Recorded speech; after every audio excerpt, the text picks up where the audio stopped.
and welcome to my kitchen. I have my little helper here today. People ask me all the time how I still get things done having a newborn and a 3-year-old, and this is my lifesaver. Because for the parts of the recipe where there's no heat required or sharp knives, I can just wear him and he passes right out. I don't know if you can hear him snoring. So we're having a little bit of a lazy day today. My husband doesn't have to go to work. It's about 10 o'clock and we still haven't had breakfast. So I figured I will look in the breakfast for dinner section of Taste of Home Easy Weeknight Dinners and make an epic brunch today. So you can see my table is kind of a cluster mess. I'm gonna make a bunch of different things. I'm making 2 recipes from the breakfast for dinner in Taste of Home Easy Weeknight Dinners. I'm gonna make Belgian waffles, and these are legit Belgian waffles from Belgium. This recipe comes from Belgium. And I'm gonna make a cream cheese and chive omelette, a power smoothie, and some fresh squeezed orange juice. So we're gonna start with the waffles because this batter can sit for a little bit once you make it. So 2 cups of flour.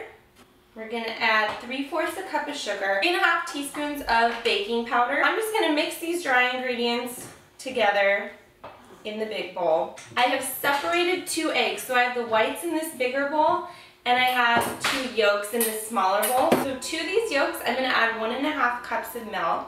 So I'm just realizing that I'm gonna have to mix this in a bigger bowl, so I'm gonna transfer this yolk and milk mixture. I'm going to add 1 teaspoon of vanilla extract.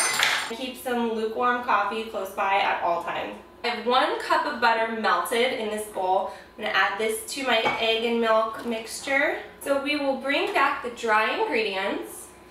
And this Pyrex is actually perfect for pouring this gradually, just until it's combined. You don't want to overwork this batter because the big mistake that people can make with pancake or waffle batter is over mixing it, because then it gets flat. It doesn't maintain that fluffiness that you want.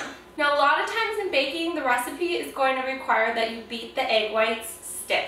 And when I first started baking, I had no clue what that meant. My mom had to teach me. So I'm going to show you how to do that. You take your beaters and your egg whites and you're going to beat them until they're like this thick foam. And to test if they're ready, you lift the beaters up, and if a peak forms and it stays in a peak, then they're ready. It's starting to get foamy, but these are not peaking. It's still dripping off. You can see I'm tilting it completely to the side and these aren't falling out. That's a stiff egg white.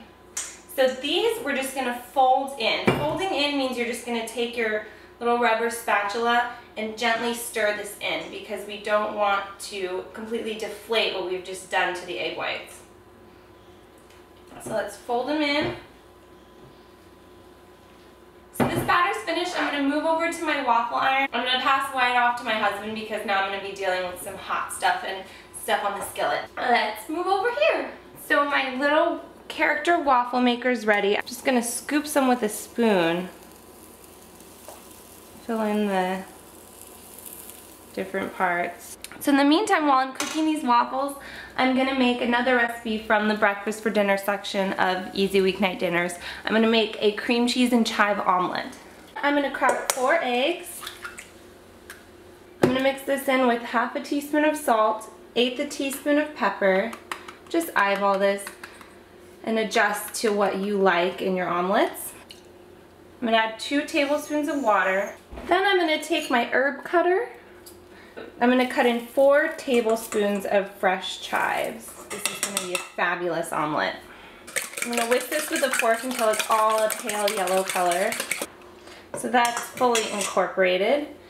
So moving over to the stove, I have a little bit of oil in my nonstick skillet on medium heat. I'm going to dump in my egg mixture. Now my skillet is really large, so it's really hard for me to make omelets in this and flip them perfectly, so I've just kind of accepted that it's always going to be a sloppy flip. So the trick for getting a perfect omelet that's cooked all the way through is to let the edges set,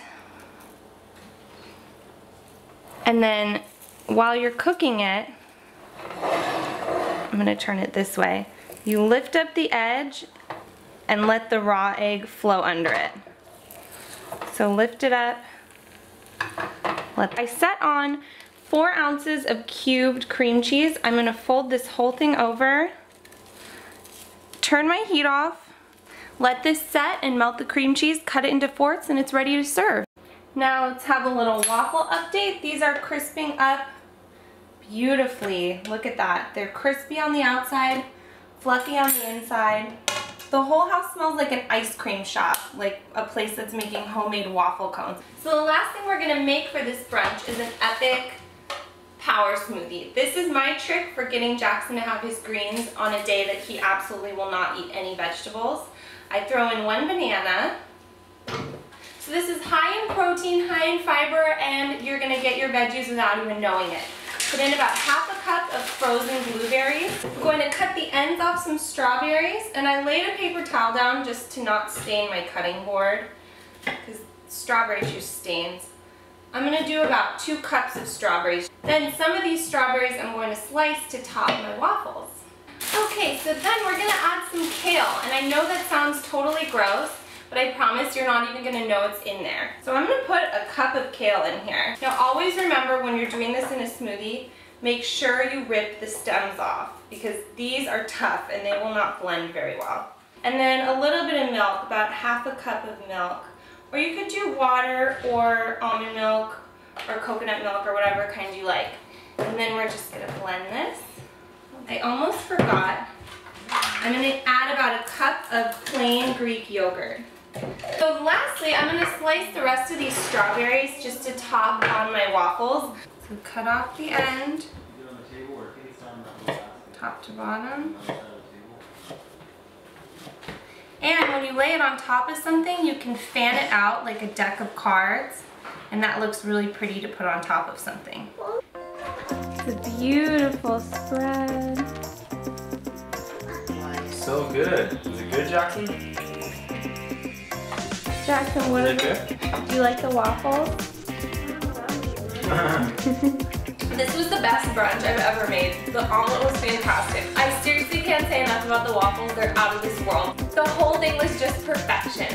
And while this cookbook is called Easy Weeknight Dinners, it doesn't mean that these recipes just have to be for dinner. You can use these recipes for so many different things. They're really easy, flexible recipes. I'm Hannah Williams. Happy eating!